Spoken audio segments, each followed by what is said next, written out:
Мы с вами все являемся гражданами нашей страны.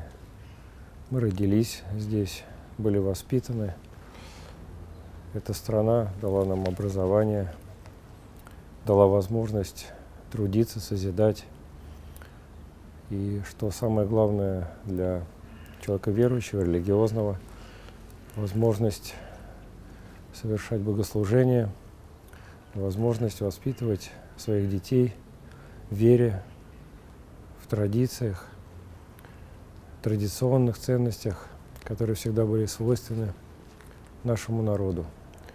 Поэтому все мы, безусловно, должны соблюдать закон, быть законопослушными, благодарными гражданами своей страны, которая проявляет свою отеческую заботу о всех нас. Поэтому, чтобы засвидетельствовать свое гражданство, мы имеем возможность прийти и при помощи выбора сообщить о нашем отношении, выразить нашу гражданскую позицию, о том, как обустраивается, развивается наше многонациональное, многоконфессиональное государство.